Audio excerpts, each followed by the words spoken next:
अस्सलाम वालेकुम दोस्तों, एक नई वीडियो के साथ आपकी खिदमत में हाज़िर हूँ। इस वीडियो में मैं आपको दिखाऊंगा अबशर के थ्रू हम अपना जो इस्तेमारा जो गाड़ी की रजिस्ट्रेशन जिसको हम कहते हैं वो कैसे रिन्यू करेंगे।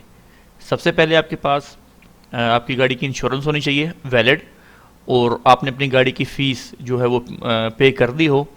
और थर्ड नंबर पे आपकी गाड़ी फास्ट होना ज़रूरी है, क्योंकि अगर आपकी गाड़ी इन तीनों में से कोई एक चीज़ भी नहीं आपने की होगी तो आपकी गाड़ी अबशर के थ्रू रिन्यू नहीं होगी।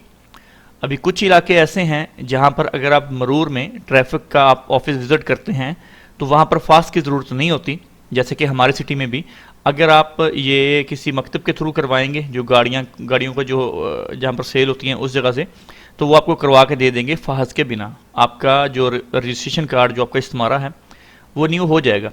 लेकिन अगर आप चाह रहे हैं कि अपने अबशर के थ्रू करें, या जैसे बड़े शहर जिद्दा रियाद वगैरह है, ज़्यादातर शहरों में फ़ास्ट ज़रूरी होती है रिन्यू करने के लिए और ट्रांसफ़र करने के लिए भी। लेकिन हमारे इलाके में फ़िलहाल इसकी ज़रूरत नहीं होती। लेकिन मैंने गाड़ी फास्ट करवा ली थी तो सोचा क्यों मैं वहाँ पर विज़िट करूँ या क्यों उनको पैसे दूँ, मैं खुद ही अपने अबशर से इसको ऑटो रिन्यू यानी खुद ही मैं इसको रिन्यू कर लेता हूँ। तो चलें आपको तरीक़ाकार बताते हैं। सबसे पहले आपने अपने अबशर में लॉगिन हो जाना है। अपने अबशर में लॉगिन होने के बाद आपके पास यहाँ पर आएगा व्हीकल्स, ठीक है। आपने सर्विसेज पे क्लिक करना है,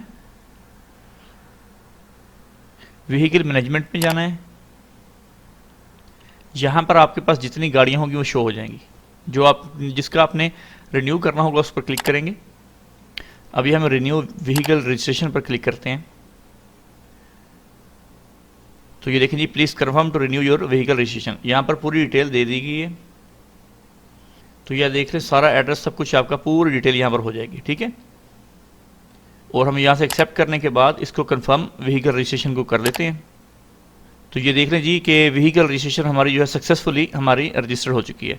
अब या इसका इस्तेमारा प्रिंट करना चाह रहे हैं या इसका पेपर प्रिंट करना चाह रहे हैं तो आप यहाँ से प्रिंट कर सकते हैं, क्योंकि आपको पता है कि जो कार्ड है उस पर एक्सपायरी डेट नहीं लिखी होती, तो लिहाजा इसको आप प्रिंट कर सकते हो। ये जी मैंने यहाँ से इसको प्रिंट कर लिया।